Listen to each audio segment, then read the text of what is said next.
Hello students, आप सबका स्वागत है क्लास 11th केमिस्ट्री में, जहां पर हम लोग यूनिट 1 सब बेसिक कंसेप्ट्स ऑफ केमिस्ट्री कर रहे हैं। और आज हमारा टॉपिक है लिमिटिंग रिएजेंट। तो लिमिटिंग रिएजेंट क्या होता है, सबसे पहले तो ये जानना ज़रूरी है। देखिए डेफिनेशन क्या है, रिएक्टेंट। तो लिमिटिंग रिएजेंट वो रिएक्टेंट होता है विच गेट्स कंज्यूम, जो पूरे का पूरा यूज हो जाता है, खर्च हो जाता है, limits the amount of product form, और जो प्रोडक्ट बन रहा है उसकी क्वांटिटी को लिमिट कर देता है। जैसे कि सपोज करें आपके पास एक रिएक्टेंट है ए और एक रिएक्टेंट है बी, और ये मिलकर सी बना रहे हैं।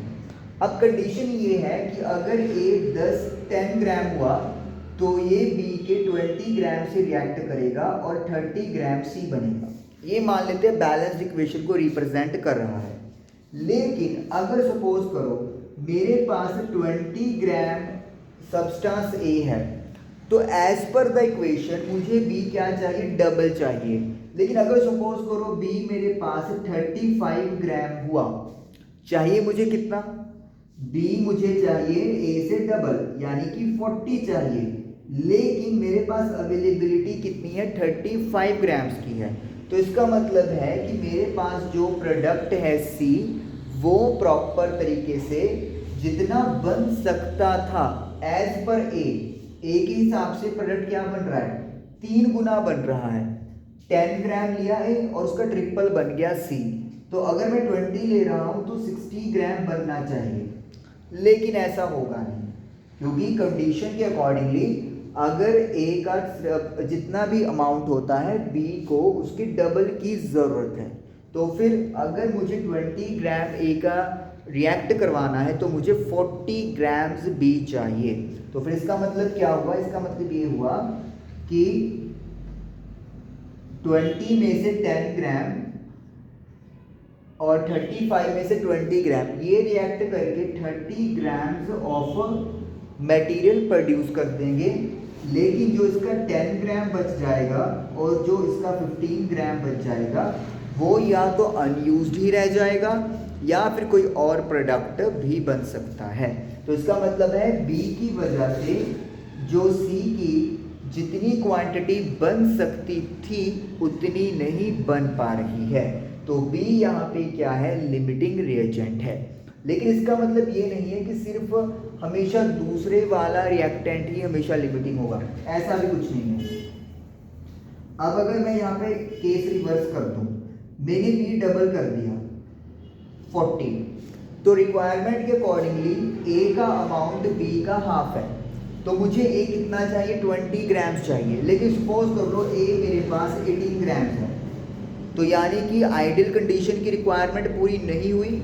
तो फिर यहाँ पर भी क्या होगा, ए का 10 ग्राम बी के 20 ग्राम से रिएक्ट करेगा और 30 ग्राम्स का प्रोडक्ट बनाएगा।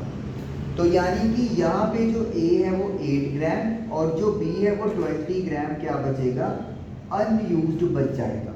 तो इक्वेशन के अकॉर्डिंगली बी तो प्रॉपर था लेकिन ए की कमी हो गई, तो इसी वजह से यहाँ पर अब ए क्या होगा, लिमिटिंग रिएजेंट होगा। तो यानी कि जब आप दो रिएक्टेंट को लेकर क्वेश्चन करोगे तो आपको ये चेक करना पड़ेगा कि पहले कि कौन सा रिएजेंट लिमिटिंग है या कौन सा रिएक्टेंट लिमिटिंग है। जिसकी अमाउंट कम होगी एज पर द रिक्वायरमेंट वो लिमिटिंग रिएजेंट करेगा और वो प्रोडक्ट की अमाउंट को भी कम या लिमिट कर देगा। आई होप ये चीज़ क्लियर हुई होगी आप लोगों को कि क्या हम लोग एक्चुअली में कह रहे हैं। अब सपोज करें मेरे पास एक एग्जाम्पल दी हुई है, क्वेश्चन है 1.5 एनसीईआरटी में, वो हम लोग करते हैं लिमिटिंग रिएजेंट के बेसिस पे। हमने अमोनिया बनाना है।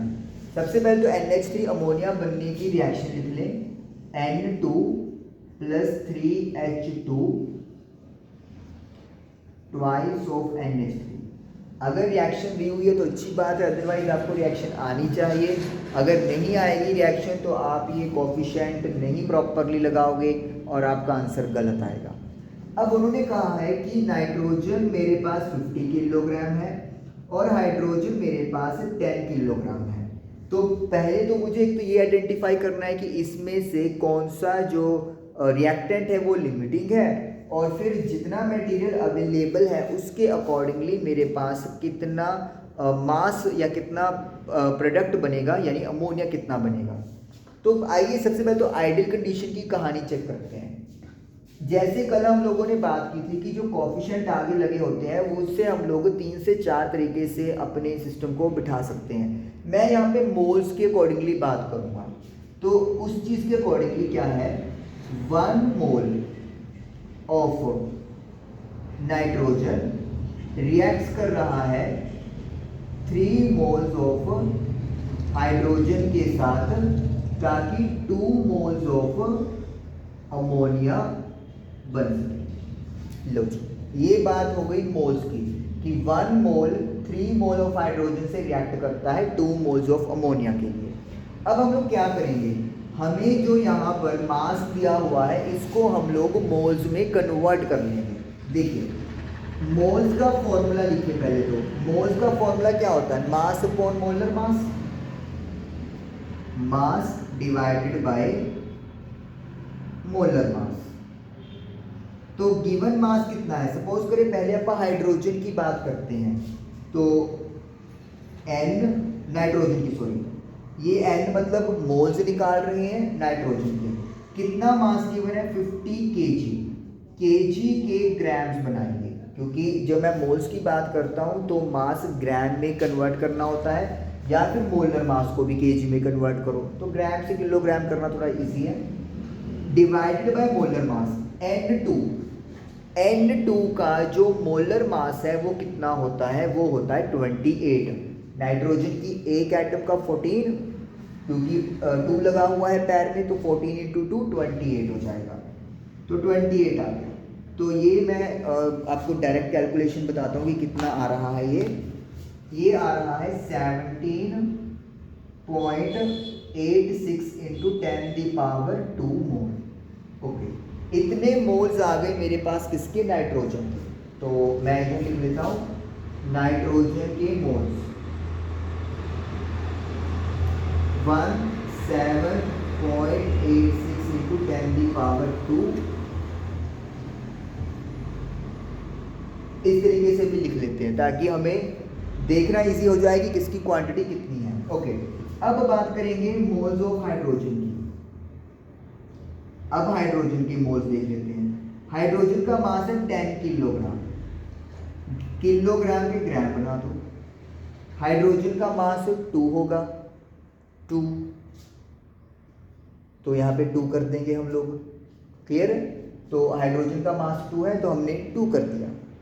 अब जब आप इसको सॉल्व करोगे तो इट विल बी 5000 आ रहा है, इनका आ रहा है 4.9। ओके, इन्होंने जो मास है, मोलर मास जो हाइड्रोजन का है वो थोड़ा एग्जैक्ट वैल्यू ली हुई है 2.016, ठीक है।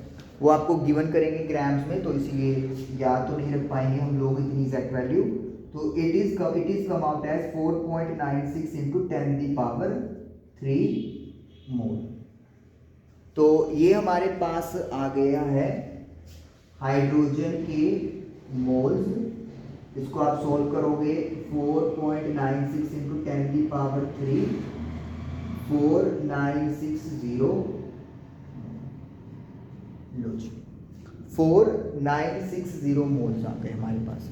तो ये हाइड्रोजन के मोल्स आ गए हमारे पास। अब इसको आप क्लियर कर दो। तो अब देखिए, अगर नाइट्रोजन का 1 मोल है तो मुझे हाइड्रोजन के 3 मोल चाहिए। अगर मेरे पास नाइट्रोजन 1786 है तो फिर एज पर द इक्वेशन मुझे हाइड्रोजन के कितने मोल्स चाहिए, 3 गुना, ट्रिपल। तो इसका मतलब क्या होगा, 18 25 23 5। तो हाइड्रोजन के 5358 मोल्स होने चाहिए थे, लेकिन हाइड्रोजन के मेरे पास कितने मोल्स हैं, 4960। तो मतलब जो रिक्वायर्ड है, हाइड्रोजन की जो रिक्वायरमेंट थी अपनी वो नहीं है। तो क्लियर है यहाँ पर लिमिटिंग रिएजेंट कौन है, हाइड्रोजन जो है वो यहाँ पर लिमिटिंग रिएजेंट है। तो hydrogen is our limiting reagent. तो ये कहानी तो क्लियर हो गई कि हाइड्रोजन इस रिएक्शन में लिमिटिंग रिएजेंट है। अब हमसे पूछा है कि कितना प्रोड्यूस होगा इन दोनों का रिएक्शन करके अमोनिया। अब हमारे पास मोल्स की कहानी में बात हो रही है।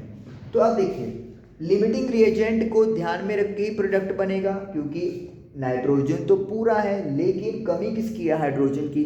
तो यानी कि हाइड्रोजन के हिसाब से तय होगा कि कितना प्रोडक्ट हमारा बनेगा। चलिए अब देखिए 3 मोल्स ऑफ हाइड्रोजन कितना प्रोड्यूस करते हैं अमोनिया, 2 मोल्स। 2 मोल्स प्रोड्यूस हो रहे हैं। तो 1 mole of hydrogen will produce 2/3 मोल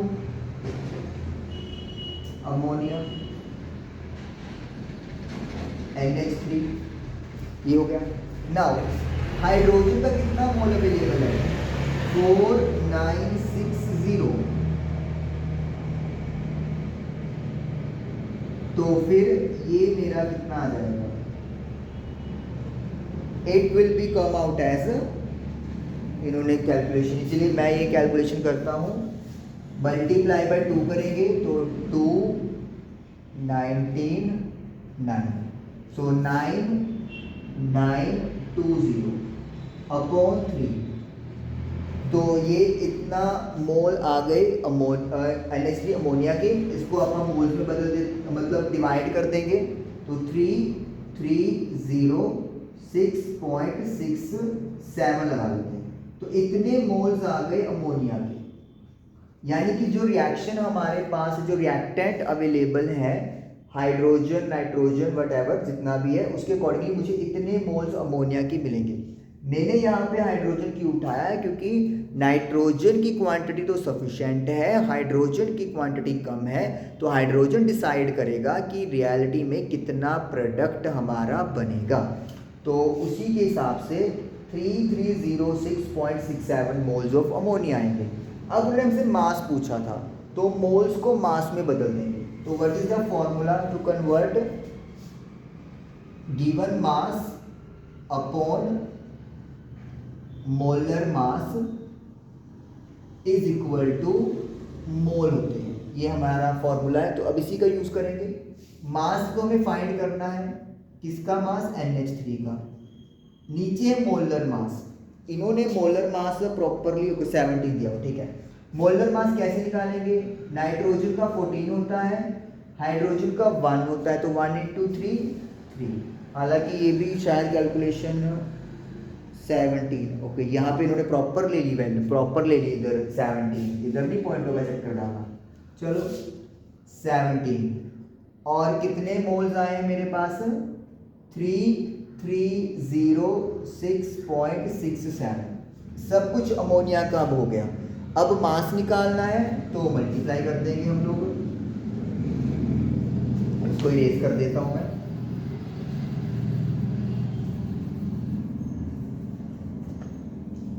तो मास ऑफ NH3, तो 330.67 की मल्टीप्लाई 7, तो कर देते हैं मल्टीप्लाई 49 46 46 21 23 76603। ये आ जाएगा 9 13 1 कैरी 13 1 कैरी 11 2 6 5, ओके। तो 2 पॉइंट, तो ये आ जाएगा मेरा 56213.39 ग्राम। अगर केजी में बदलना है तो 1000 से डिवाइड कर दियो, तो दिस इज 56.213 kg। बिल्कुल सही आंसर है। इनका बुक में आंसर आ रहा है 56.1। कैलकुलेशन में हो सकता है कोई थोड़ा बहुत पॉइंट वगैरह का इशू रह गया होगा, अदरवाइज आंसर आपका ये भी करेक्ट आएगा। कैलकुलेशन आप चेक कर लो, थोड़ा सा हो सकता है मे बी कहीं पे कोई पॉइंट वगैरह की गलती हो गई हो। तो इस तरीके से याद क्या रखना है कि लिमिटिंग रिएजेंट वो होता है जिसकी जितनी अमाउंट चाहिए उससे वो कम होती है, और जो प्रोडक्ट बनता है उसकी क्वांटिटी लिमिटिंग रिएजेंट की क्वांटिटी पे डिपेंड करती है। तो ये है जो आपको दिमाग में रखना है। आई होप कि आपको ये टॉपिक क्लियर हुआ होगा। Thank you for watching the video.